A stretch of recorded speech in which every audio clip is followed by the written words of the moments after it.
Hello guys, welcome to another video in my channel. अभी हम जिस मैच के बारे में बात करने वाले हैं वो है कल सुबह को होने जाने वाला सुपर स्मैश का मैच, जो कि होने जा रहा है वेलिंगटन और कैंटरबरी के बीच में। तो ये मैच जो है होने जा रहा है बेसिन रिजर्व वेलिंगटन में। इसके पहले हमने वुमेन वाले मैच का भी एनालिसिस वीडियो अपलोड करके रखा हुआ है। अगर आपने वो नहीं देखा होगा तो देख सकते हैं आप वो भी। कोई भी बात इस मैच के एनालिसिस के बारे में करने से पहले एक बार लीग टेबल देख लेते हैं।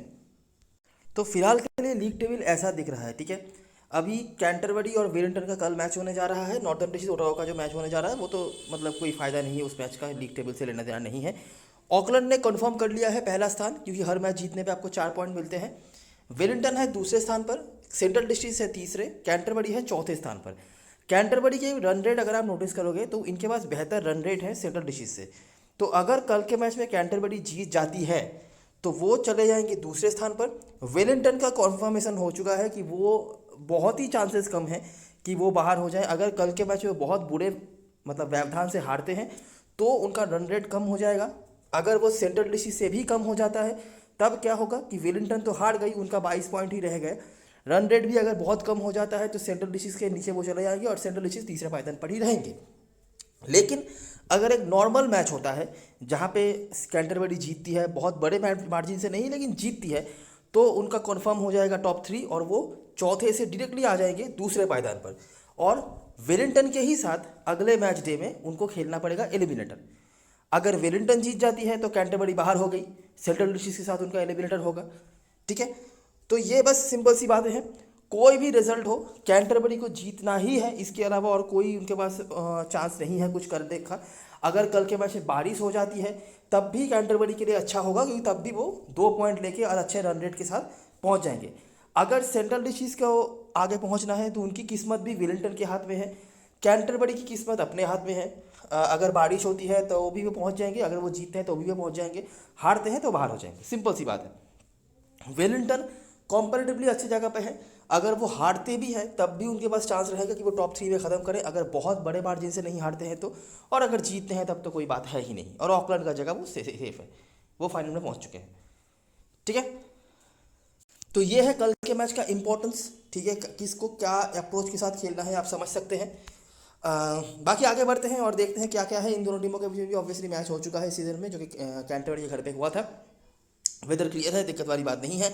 आखिरी 5 में 3-2 से आगे चल रही है कैंटरबरी की टीम। कैंटरबरी इस फॉर्मेट में अच्छा करती है, इस सीजन में थोड़ा हल्का गया उनका, लेकिन अभी भी चांसेस हैं कि वो एलिमिनेटर और उसके बाद फाइनल पे पहुंचे।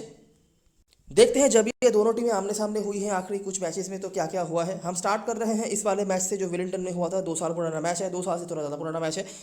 वेलिंगटन ने बना था 151। यहाँ पे करंट स्क्वाड में आपको माइकल ब्रेसवेल दिख जाते हैं, बैन बीक, यंग हस्बैंड, इनके कॉन्ट्रीब्यूशन हैं। बॉलरों में से कोई भी आपको करंट स्क्वाड में दिखने को नहीं मिलेंगे। और जो कभी कभी तो ये जो करंट स्क्वाड के बॉलर्स हैं कैंटरबरी ने उन्होंने अच्छा भी करा है, लेकिन जो लीड करने वाली बात होती है बॉलिंग से, जो हेनरी, नट्टल, शिपली जब रहते थे होता था, वो अभी नहीं हो रहा है, वो आप समझ सकते हो। कैंटरबरी ने चेस कर लिया जिसमें बॉयज़ के परफॉर्मेंसेज रहे हैं, और वैन बीक और सीयर्स ने भी यहाँ पे कॉन्ट्रीब्यूशन करे। ये एलिमिनेटर था, यहाँ पे भी वेलिंगटन ने पहले बल्लेबाजी करी। कॉनवे अवेलेबल नहीं है, माइकल ब्रेसवेल का यहाँ पे भी स्कोर है, हेनरी और शिपली दोनों अवेलेबल नहीं है। कैंटरबरी ने इस बार भी चेस कर लिया रन को, फिर से बॉवेस और लियो कार्टर भी अवेलेबल नहीं है। ऊपर वैन यंग हस्बैंड ने बैटिंग से कंट्रीब्यूट किया था, इस बार बॉलिंग से वैन वीक के साथ रविंद्र वापस से अवेलेबल नहीं है, और कैंटरबरी ने यह मैच जीत लिया वापस से। अगला मैच ये यहाँ पे कैंटरबरी ने पहले बल्लेबाजी करी और बनाया था 132 रन। करंट स्क्वाड मेंबर्स में से आपको यंग हस्बैंड वापस से मिल जाते हैं। अभी तक एक भी फिक्सचर नहीं गया जहाँ पर यंग हस्बैंड की कंट्रीब्यूशन नहीं है। स्मिथ के 2 विकेट्स, वैन बीक का 1, बाकी ये दोनों अवेलेबल नहीं है। वेलिंगटन ने इस बार चेस कर लिया, तो फिर से तीसरी बार ऐसा हो रहा है लगातार जहाँ पर चेसिंग टीम जीत रही है। हालांकि करंट स्क्वाड में वो प्लेयर्स नहीं है जिन्होंने चेस किया करने में हेल्प करी होगी वेलिंगटन को। ओवर आउट के अवेलेबल है, नट्टल अवेलेबल नहीं है। पिछले सीजन का आखिरी मैच जो हुआ था वो इसी ग्राउंड पे हुआ था, और ये है इस ग्राउंड पे दूसरा मैच आखिरी 5 में से जो इस ग्राउंड पे हो रहा है। वेलिंगटन ने इस बार पहले बल्लेबाजी करी, इस बार भी चेसिंग टीम जीत हारने में सक्षम रही। नेथन स्मिथ ओराउट का, मैकेंजी, फोल्क्स, ये बॉलर्स रहे हैं। मैकेंजी इस सीजन में उतना कुछ खास अभी तक कर नहीं पाए हैं, एक मैच को छोड़ के, जो कि इसी टीम के अगेंस्ट में था। हाँ, इसी टीम के अगेंस्ट में था। बाकी 2 विकेट उन्होंने यहाँ पे निकाले थे फोल्स को छोड़ के, और फोल्स के भी 2 विकेट से। और नट्टन यहाँ पे अवेलेबल नहीं है। कैंटरबरी यहाँ पर जीतने में सक्षम रही, फिर से चेजिंग टीम यहाँ पे जीत रही है। फोल्स के बैटिंग से कंट्रीब्यूशन थे, बॉवेस के फिर से यहाँ पे आपको रन देखने मिल रहे हैं। पिछले मैच में उन्होंने थोड़ा बहुत रन बनाया था, थोड़ा मोमेंटम तो उनको गेन हुआ ही है, अभी देखना पड़ेगा उसको कितना वो कंटिन्यू कर पाते हैं। बाकी स्नेडन अवेलेबल नहीं है, रविंद्रा नहीं है, स्मिथ का यहाँ पे 1 विकेट, और यहाँ पे ना तो वैन वीक का कोई कंट्रीब्यूशन है, ना तो यंग हस्बैंड का। लास्ट मैच जो हुआ था दोनों टीमों के बीच में, यहाँ पे धुआं भर दिया था रॉबिन्सन ने। केली के भी यहाँ पे आपको स्कोर देखने मिल रहे हैं। केली ने इस पिक्चर में बहुत कंसिस्टेंटली स्कोर तो नहीं किए हैं, लेकिन जो 2 बार उन्होंने स्कोर किए हैं अच्छे स्कोर्स हैं।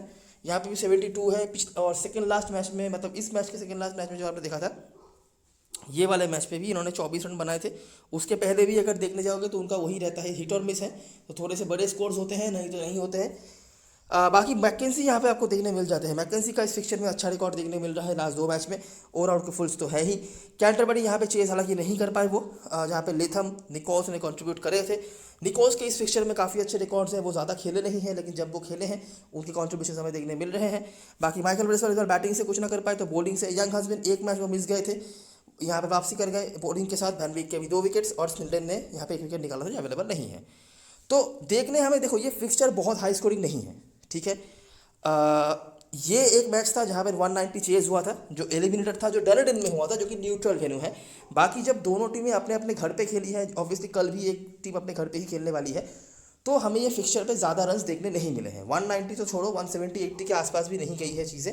हालांकि चेसिंग टीम यहाँ पे मोस्ट ऑफ द टाइम जीती है, लास्ट मैच के पहले तक चेसिंग टीम यहाँ पे जीती है। अगर हम वेलिंगटन वाले मैचेस को फोकस में रखें तो हमें 2 मैच मिलेगा आखिरी 5 में।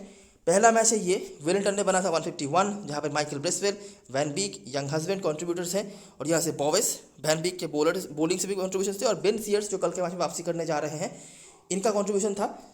और अगला मैच जो था वेलिंगटन में, जो पिछले सीजन का लास्ट मैच था, यहाँ पे भी वेलिंगटन ने पहले बल्लेबाजी करी। हालांकि यहाँ पे बॉलर्स के नाम बदल गए, ओराउट के, फोल्क्स, मैकेंजी, इनके परफॉर्मेंस आपको देखने मिल जाता है विद द बॉल, और नेथन स्मिथ के बैटिंग कंट्रीब्यूशन। कैंटरबरी ने इस बार चेस कर लिया सेकंड लास्ट बॉल पे जाके।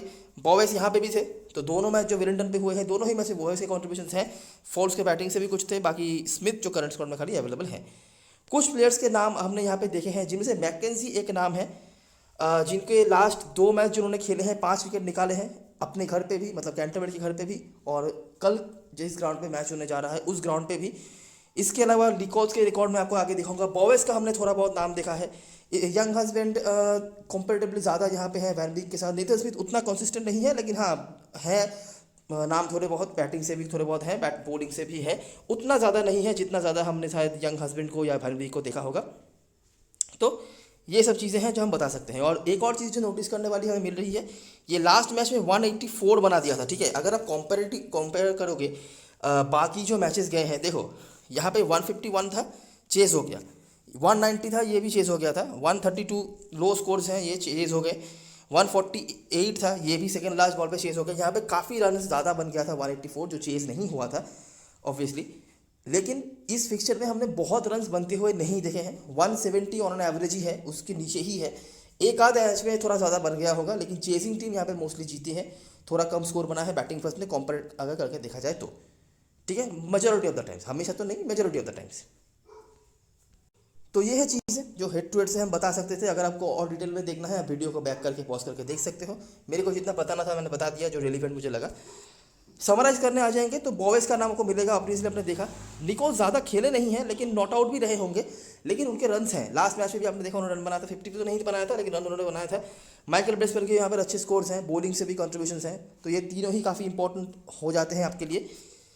बॉलिंग पे खास कुछ बताने के लिए नहीं है, ऑब्वियसली बॉलर्स बदलते रहते हैं दोनों ही टीमों के, तो वो रिकॉर्ड नहीं है। एंगस मैकेंजी हालांकि एक नाम है जिनका आपने देखा। अभी देखते हैं कि इस ग्राउंड पे कैसे कैसे मैचेस चलते हैं। इस ग्राउंड पे ऑलरेडी 3 मैचेस हो चुके हैं इस सीज़न में। उसके पहले जो 2 मैचेस पिछले सीजन के थे, आखिरी के 2 मैचेस, वो भी देख लेते हैं, क्योंकि अभी तो सीज़न एंड होने जा रहा है, तो देख लेते हैं कि सीज़न एंड में कैसा होता है इस ग्राउंड पे मैचेस। तो ये जो पहला मैच है, ये आपने हेड टू हेड देखा था, 148 चेज हो तो गया था, लेकिन सेकेंड लास्ट बॉल पर जाके, जहाँ पे आपको नेथन स्मिथ दिख जाते हैं, पेसर्स का अपर हैंड, और बाकी बॉलिंग से भी नेथन स्मिथ ही है करंट स्क्वाड मेंबर्स में से। अगला मैच 119 रन। अच्छा, ये है पिछले सीजन का लास्ट मैच, कल भी पिछले सीजन का लास्ट मैच होने जा रहा है इस ग्राउंड पे। तो यहाँ पे क्या हुआ था, 119 पर निपटा दिया था निपटा नहीं दिया था, मतलब 18 ओवर में मैच था तो रोक दिया था, जहाँ पे वैन बीक, मिलने, नेथन स्मिथ ये तीनों ही कल के मैच में अवेलेबल होंगे। वेलिंगटन चेज भी नहीं कर पाई उस रन को जहाँ पे केली के कुछ स्कोर्स थे, ठीक है। और ट्रॉय जॉनसन स्क्वाड में है, देखना पड़ेगा खिलाया जाता है या नहीं। पेसर्स के तो विकेट्स थे ही, लेकिन स्पिनर्स ने यहाँ पे डोमिनेट करा, 5 विकेट स्पिनर्स ने निकाले। और ऑकलैंड के स्पिनर्स मतलब आपको पता ही होगा, लेग स्पिनर वगैरह होते हैं उनके पास। तो यही चीज़ दिखाने के लिए मैंने आपको दिखाया ये मैच कि पिछले सीजन का जो लास्ट मैच था, जहाँ पे स्पिनर्स के रोल थे और लो स्कोरिंग एनकाउंटर भी हुआ था। देखना पड़ेगा कल के मैच में क्या होता है, जो कि इस सीजन का आखिरी मैच है इस ग्राउंड पे। इस सीजन के मैचेस की बात करें तो पहले मैच में 234 रन बना दिया था वेलिंगटन ने। ऑब्वियसली रॉबिन्सन ने वो मैमोथ इनिंग्स खेला था। बाकी केली के कुछ स्कोर्स हैं, केली के यहाँ पे भी एक थोड़ा बहुत रन था 24 रन का, यहाँ पे डबल रन बना दिया 48 रन। अब पेसर स्पिनर बराबर के विकेट्स 160 पर निपटा दिया ओटागो को, जहाँ पर मैकपीक आपको देखने मिल जाते हैं जो करंट स्क्वाड में अवेलेबल नहीं है। यंग हस्बैंड स्मिथ परफॉर्म कर रहे थे, स्नेडन भी अवेलेबल नहीं है। अगले 2 मैचेस में क्या हुआ, 147 बनाया था वेलिंगटन ने, ज़्यादा स्कोर नहीं था। अब्बास के स्कोर आपको देखने मिल जाते हैं जिन्होंने बीच में कुछ मैचेस में रन बनाए थे। मैकलॉफ्लन, वैन बीक के यहाँ पे बैटिंग कंट्रीब्यूशन भी थे, बॉलिंग कंट्रीब्यूशन भी थे। बाकी टैशकॉफ स्क्वाड में तो है, शायद खेल भी जाए, लेकिन बॉलिंग की कोई गारंटी नहीं है। यंग हस्बैंड रिपीट हो रहे हैं, स्नेडन नहीं अवेलेबल है। इस बार नेथन स्मिथ नहीं चले, तो तीनों ऑलराउंडर अभी तक साथ में नहीं चले। एक जो ऑलराउंडर कंसिस्टेंटली 2 मैच में चला है इस सीजन में, वो है यंग हस्बैंड अभी तक, और वैन बीक एक मैच में, नेथन स्मिथ एक मैच में। लास्ट मैच जो हुआ था 100 रन पर निपट गई वेलिंगटन की टीम, पेसर्स का अपर हैंड था, स्पिनर ने भी 2 विकेट निकाले और नॉर्दर्न डिस्ट्रिक्ट्स ने चेस कर लिया, इजीली कह सकते हैं आप। 16 ओवर में उन्होंने चेस कर लिया। वैन बीक, नेथन स्मिथ और ब्रेसवेल के कंट्रीब्यूशन थे। नेथन स्मिथ ने यहाँ पे बैटिंग बॉलिंग दोनों तरफ से कंट्रीब्यूट किया। तो अभी तक जो देखने मिला है इस ग्राउंड पे इस सीजन में, कि तीनों ऑलराउंडर साथ में तो ना चले, ठीक है, कोई 2 चल रहा है, तीसरा नहीं चल रहा। लास्ट मैच में भी एक ही ऑलराउंडर चला, दोनों नहीं चले। उसके पहले 2 मैचेस में वैन बीक चले, कभी नेथन स्मिथ के साथ, कभी माफ करना यंग हस्बैंड चले, कभी नेथन स्मिथ के साथ, कभी वैन बीक के साथ। तो ऐसी चीज़ें हमें देखने मिल रही है। जनरली इस ग्राउंड पे हम जो नोटिस करते हैं कि ये ग्राउंड पे बहुत रन्स नहीं बनते हैं, ठीक है। हेड टू हेड में भी हमने ऐसी चीज़ देखी है, 170 180 तो यहाँ पे विनेबल टोटल है ही। लास्ट मैच में ये जो हुआ था, टीम रॉबिन्सन अलग किस्म के प्लेयर हैं, वो मतलब पहले बॉल से हिट करने की मेंटालिटी रखते हैं, तो वो 234 बना, लेकिन इतना रन आप जनरली इस ग्राउंड पे देखते नहीं हो। और लास्ट सीजन में हमने जो चीज़ नोटिस करी कि जैसे जैसे मैच आगे बढ़ते गए हैं, रन्स कम होते गए हैं। 148 चेज यहाँ पे हो गया था, जो हमने पहला मैच देखा था, और आखिरी मैच जो हेड टू हेड देखा था, चेस तो हो गया था, लेकिन काफ़ी मशक्क़त करने के बाद। और यहाँ पे तो 119 भी चेस नहीं कर पाई थी टीम, ठीक है, 18 ओवर में, वो भी 18 ओवर पूरा खेलने के बाद। और इस सीज़न में जो हम नोटिस कर रहे हैं, वहाँ पे भी ऐसी ही चीज़ें हो रही हैं। सेकेंड लास्ट मैच जो था, मतलब लास्ट मैच तो, लेकिन overall second last match 100 run पर निपट गई थी टीम, चेज हो गया था, यहाँ पे कोई दिक्कत नहीं थी। लेकिन ये चीज़ें हो रही हैं धीरे धीरे, ठीक है, कि यहाँ पे थोड़ा बैटिंग मुश्किल होता है, जैसा कि हम नोटिस कर सकते हैं। अभी देखना ये पड़ेगा कि कल के मैच में भी ऐसी चीज़ें होती हैं या नहीं। पेसर्स ही मोस्टली आपको देखने मिलते हैं, बाकी अगर लेग स्पिनर हैं तो आप उनको कंसिडर करते हैं। पिछले सीजन में हमने ऑकलैंड को यहाँ पे लेग स्पिनर्स का कारनामा करते हुए देखा था, आदित्य अशोक के रूप में। अभी देखना ये पड़ेगा कल के मैच में भी ऐसा कुछ होता है या नहीं। यंग हस्बैंड एक तरफ से हैं, ठीक है, और कैंटरबरी की तरफ से तो लिप्पन है, तो वो दोनों हैं। तो देखना पड़ेगा कल के मैच में ऐसा कोई चीज़ होता है या नहीं, ठीक है। अभी देखो रिप्पन के कोई रिकॉर्ड्स नहीं है खास कुछ, ठीक है, ओटागो के होकर भी जब वो खेलते तभी। लेकिन हमने कहाँ से उनका नाम निकाला, पिछले सीजन में जो लास्ट मैचेस हुए हैं वहाँ से। पेसर्स का तो आपने नाम देख ही लिया कुछ दोनों टीम की तरफ से, लेकिन ये जो स्पिनर का वो है, ये शायद बहुत लोग कंसिडर ना करें, लेकिन हमने यहाँ से निकाला। और एक और चीज़ जो ऑब्जर्वेशन हम कर रहे हैं कि धीरे धीरे लो स्कोर्स होते जा रहे हैं इस ग्राउंड पे। पिछले सीजन के लास्ट मैच में 120 का टारगेट भी चेस नहीं कर पाई थी टीम 18 ओवर में, बराबर। तो ये चीज़ें हैं, और जो इंडिविजुअल नाम थे वो तो हमने देख ही लिए। आई होप आपने सब कुछ सही से देख लिया होगा। ये हो गई सारी चीज़ें जो ग्राउंड से बताने लायक था। हेड टू हेड की चीज़ें हमने पहले डिस्कस कर ली है। अभी हम आ जाएंगे प्लेइंग 11 की तरफ। तो जो चेंजेस होंगे वो है कि ग्रीनवुड को फाइनली टीम बाहर करने वाली है। अभी पूरे सीजन में एक बंदे ने एक मैच भी रन नहीं बनाया, तो सेवेरिन या ट्रॉय जॉनसन में से कोई एक ओपनिंग कर सकते हैं, या फिर पॉसिबिलिटी ये भी है कि टैशकॉफ को हटा के सेवेरिन और ट्रॉय जॉनसन दोनों खेल जाएं, कोई एक ओपनिंग करेंगे, कोई एक मिडिल ऑर्डर में आएंगे। तो वो आपको लाइनअप आने बाद पता चल जाएगा। कोई एक्सपेरिमेंट की उम्मीद मत रखना दोनों टीमों से, दोनों टीमों के लिए बहुत इंपॉर्टेंट मैच है। केली ओपनिंग कर सकते हैं, ठीक है, और उसके बाद अब्बास ब्रिस्वेल, ये सब आपको पता चल जाएगा लाइनअप आने बाद, उसको लेकर टेंशन मत लो। Nathan Smith, Van Beek, Young husband, उसके बाद मिलने और बेन सीयर्स दोनों वापस आने वाले हैं। न्यूजीलैंड के नेशनल टीम में वो खेल रहे थे, मिलने के अच्छे परफॉर्मेंस थे, बेन सीयर्स ने भी कुछ विकेट्स निकाले। इनमें से जो प्लेयर्स आपके लिए बहुत इंपॉर्टेंट होने वाले हैं, लीग के लिए बैटिंग से थोड़े बहुत रन इनके हैं, माइकल ब्रेसवेल मस्ट हैव है, आप इनको छोड़ नहीं सकते। यंग हस्बैंड भी बहुत इंपॉर्टेंट है। नेथन स्मिथ, वैन बीक में से किसी एक को तो रखना है। अभी ये किस्मत के ऊपर है क्योंकि तीनों ऑलराउंडर एक साथ नहीं चल रहे हैं, ठीक है। यंग हस्बैंड को तो हमें रखना ही पड़ेगा, लेग स्पिनर है, लेकिन बाकी दोनों में से कौन चलेंगे ये बता पाना मुश्किल है। थोड़ा नाम हमने नेथन स्मिथ का ऑब्वियसली ज़्यादा देखा है ग्राउंड पे, लेकिन हेड टू हेड में हमने वैन बीक का देखा है। तो यहाँ पे आपको किस्मत आजमानी पड़ेगी, जहाँ पे रिस्ट्रिक्शंस हैं उन साइड्स पे अगर आप खेल रहे हो तो, ठीक है। और बाकी बॉलरों में से मिलने और बेन सीयर्स होंगे। मिलने को कंसिडर किया जा सकता है और ये थोड़ी बहुत बैटिंग भी कर सकते हैं। अगर आपको एक पेसर लेना ही है तो मिलने को लेना, बेन सीयर्स को था लोग कम देखें। तो हमारे कोर पे जो प्लेयर्स रहेंगे, केली बैटिंग से, माइकल ब्रेसवेल ऑलराउंडरों में से। ऑब्वियसली आप सारे ऑलराउंडर्स को नहीं ले सकते विलिंगटन की तरफ से, तो यंग हस्बैंड को हम रखेंगे, नेथन स्मिथ और वैन बीक में से किसी एक को। ये चार को लेके हम हमारा कोर बनाएंगे। और वो एक्स्ट्रा प्लेयर अगर आपको ऐड करना है तो बॉलरों में से मिलने, ठीक है, बस और कुछ नहीं। और इसके अलावा जिन प्लेयर्स को आप कंसिडर कर सकते हो ऑलराउंडर में से, वो तीन जो हैं, van Beek, Nathan Smith, Young husband, इनमें से आपने जिसको छोड़ा उसको ऐड कर सकते हो।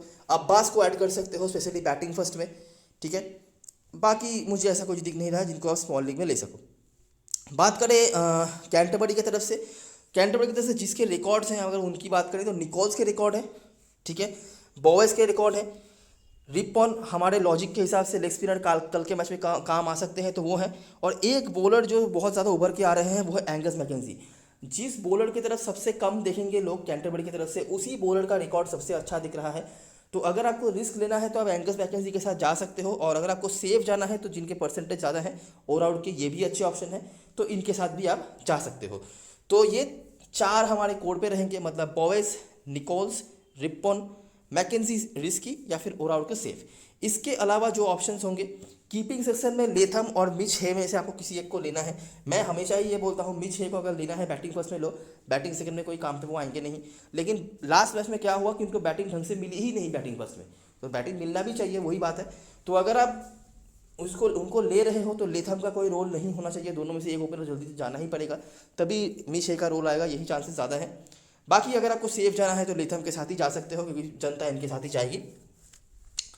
और यहाँ पे फुल्स के थोड़े बहुत परफॉर्मेंसेस हैं, लास्ट मैच में भी उन्होंने कुछ रन्स बनाए, बैटिंग से भी और बॉलिंग से भी कुछ विकेट्स निकाले। तो ये कुछ ऑप्शंस हैं जिनको आप, अगर आप एक्स्ट्रा प्लेयर देख रहे हो कैंटरबरी की तरफ से चार कोर के बाद, तो आप इनको ऐड कर सकते हो। बेंच पे लियो कार्टर है जिनको खिलाया नहीं जा रहा। कैप्टन वाइस चॉइस की बात करें तो वैन बीक, स्मिथ, इनके आसपास लोग जा सकते हैं। ब्रेसवेल भी है, लेकिन ब्रेसवेल का इस सीजन में उतना अच्छा नहीं गया है, स्पेशली विद द बैट। देखना पड़ेगा कि कल के मैच में फॉर्म पे आते हैं या नहीं। उसके बाद केली, अब्बास बैटिंग से, मिलने बॉलिंग से, ऑब्वियसली मिलने को तो मोस्टली लोग लेंगे। और यंग हस्बैंड हमारी टीम में होंगे, रेस्ट्रिक्शन वाले साइड्स में पॉसिबिलिटी है कि यंग हस्बैंड की तरफ लोग कम जाए। उसके बाद लेथम और निकोल्स, इनके परफॉर्मेंसेस हैं। निकोल्स हालांकि लास्ट मैच नहीं चले थे, और जैसे मैं हमेशा कहता हूँ निकोल्स कैंटरबरी के जो घर होते हैं क्राइस्ट चर्च, उसके बाहर उतना उनका रिकॉर्ड अच्छा नहीं होता, लेकिन इस पिक्चर में उनका रिकॉर्ड अच्छे हैं तो हम रख के चलेंगे। उसके बाद रिपॉन और ओडाउट के, हालांकि रिपॉन का भी सीजन में बहुत अच्छा परफॉर्मेंस नहीं है, एक आध मैच को छोड़ के ओडाउट के काफ़ी कंसिस्टेंटली विकेट्स निकाल रहे हैं। उसके बाद फुल्स यहाँ पे बॉलिंग या बॉलिंग ऑलराउंडर में से आप कंसिडर कर सकते हो। बाकी मैकेंजी का तो मैंने बता ही दिया, और बोवेस बैटिंग से। ये मैच जहाँ पे रिस्ट्रिक्शंस हैं वहाँ पे आपके लिए बहुत प्रॉब्लमेटिक होने वाला है। मैं बता देता हूँ क्यों, क्योंकि वेलिंगटन के कोई बॉलर्स है ही नहीं बॉलिंग पे, अगर आप नोटिस करोगे। अच्छा है वैसे मिलने हैं, ठीक है, मिलने और बेंसियर्स होंगे जिनको शायद लोग नहीं लेंगे, मिलने ले सकते हैं, लेकिन आपके पास सिलेक्ट करने के लिए बहुत ज़्यादा ऑप्शन नहीं होंगे। अगर हम वेलिंगटन के बॉलर्स ढूंढ लेंगे तो मिलने और सीयर्स हैं, और यहाँ से माइकल रे, ओराउट, मैकेंजी, ये तीन बॉलर्स हैं, ठीक है। ऑलराउंडर को तो आपको चार ही लेना है, तो वो बताने की ज़रूरत नहीं है। बाकी बॉलरों में से आपको तीन लेने हैं, जहाँ पे पांच ऑप्शंस हैं। मेरा ओपिनियन अगर मानोगे तो मिलने को तो रख के चलना चाहिए आपको, और बाकी ओराउट का जो फॉर्म अच्छा दिखा रहे हैं, और रिस्क लेके मैकेंजी को एक चांस दे सकते हो, या फिर आप वो बेन सीयर्स हैं, उन दोनों में से किसी एक को ले सकते हो। ऑलराउंडरों में से मैंने इन तीनों को पहले रख रखा है, रिपॉन, यंग हस्बैंड, इसीलिए कि ये लेग स्पिनर है, और हमने नोटिस किया है सीजन एंड में लेग स्पिनर्स के रोल आ रहे हैं, ठीक है। और यंग हस्बैंड का कंपैरेटिवली बेहतर भी है। रिपॉन काफ़ी टाइम से शांत चल रहे हैं, अच्छी बॉलिंग लास्ट मैच उन्होंने कराई थी, इकोनॉमिकल भी रह रहे थे, जब सबको लग रहा था कि शायद इनके पीछे लोग टारगेट करेंगे रन बनाने के लिए, लेकिन ये बहुत इकोनॉमिकल थे। अभी देखना ये पड़ेगा कि इकोनॉमी के साथ साथ विकेट भी निकाल पाते हैं या नहीं कल के मैच में। लॉजिकली तो शायद इनको हेल्प भी मिल जाए थोड़ी बहुत, और माइकल ब्रेसवेल के तो रिकॉर्ड अच्छे हैं ही। चौथे ऑलराउंडर के रूप में भी आपको आपके पास मतलब वेलिंगटन के ही ऑलराउंडर्स आपको लेने पड़ेंगे, वैन बीक और नेथन स्मिथ। मोस्टली लोगों इन दोनों में से ही होगा जो सिलेक्शन है। देखो दोनों में से किसी का भी प्रेडिक्शन कर पाना मुश्किल है, ठीक है, मैं पहले ही बता रहा हूँ। दोनों एक साथ कभी चले हैं तो यंग हस्बैंड नहीं चले हैं, कभी यंग हस्बैंड चल रहे हैं तो दोनों में से कोई एक नहीं चल रहा। तो ये चीज़ें हो रही हैं, यहाँ पे आपको अपना किस्मत आजमाना पड़ेगा। नेथन स्मिथ ग्राउंड पे बेहतर है, van Beek head to head बेहतर है, ये आपका सिलेक्शन है। जहाँ पे रेस्ट्रिक्शंस है उन साइड्स पे। बैटिंग पे मैंने इन तीनों को रख रखा है। बॉवेस के रिकॉर्ड अच्छे हैं और लास्ट मैच में थोड़ा बहुत मोमेंटम भी उनको मिला है, तो देखना पड़ेगा उसको कंटिन्यू कर पाते हैं या नहीं। केली के बहुत कंसिस्टेंट तो नहीं है, केली की जगह पे अगर आप चाहो रिस्क लेके अब्बास को ट्राई कर सकते हो, लेकिन थोड़े बहुत रन है और परसेंटेज भी थोड़ा डिसेंट है, तो मैंने रख रखा है। कीपिंग में आपको तो वेलिंगटन के ही कैंटरबरी के कीपर लेने हैं, लेथम और हे आपके पास ऑप्शंस हैं। मैंने मेरा पॉइंट ऑफ व्यू बता दिया, सेफ ज़्यादा है तो लेथम है आपके पास, वो कोई दिक्कत नहीं होगा। बाकी मैंने अपना पॉइंट ऑफ व्यू बता दिया कि किसको मैं कहाँ पे लूँगा। कैप्टन मास्कर में चॉइस की बात करें तो ब्रेसवेल काफ़ी अच्छे रिकॉर्ड होल्ड कर रहे हैं, बॉलिंग भी काम पे आ सकती है, कल के मैच में सीजन एंड है आफ्टर ऑल, बैटिंग से रिकॉर्ड अच्छे हैं ही। इसके अलावा यंग हस्बैंड का तो मैंने बता दिया, रिपॉन, ये तीनों ऑलराउंडर्स ही मेरे लिए सेफेस्ट ऑप्शन दिख रहे हैं। बैटिंग से निकोल्स एक हो सकता है, लेकिन निकोल्स क्राइस्टचर्च के बाहर मुझे उतना भरोसा नहीं होता है। टीम में शायद मैं फिर भी रखूँ, लेकिन कैप्टन वाइस कैप्टन बनाने का सजेशन मैं नहीं दूंगा। ये तीन ऑलराउंडर्स ये मेरे लिए अच्छे ऑप्शन दिख रहे हैं। बाकी पेसर्स में तो आपको लेना ही है, बॉलरों में से, तो वहाँ पे तो कोई प्रॉब्लम नहीं है, लेकिन ऑलराउंडर में से मुझे लगता है आपके लिए कल के मैच में सेफर ऑप्शन हो सकता है कैप्टनसी वाइस कैप्टनसी के लिए। ठीक है, तो ये रही सारी चीज़ें और सारी एनालिसिस। अगर आपको वीडियो पसंद आई हो तो लाइक ज़रूर करना, सब्सक्राइब करना चैनल को, टेलीग्राम चैनल पे ज़रूर ज्वाइन हो जाना, क्योंकि लास्ट मोमेंट पे सारी अपडेट्स वहीं पे आने वाली हैं। तब तक के लिए best of luck for this match and goodbye for now.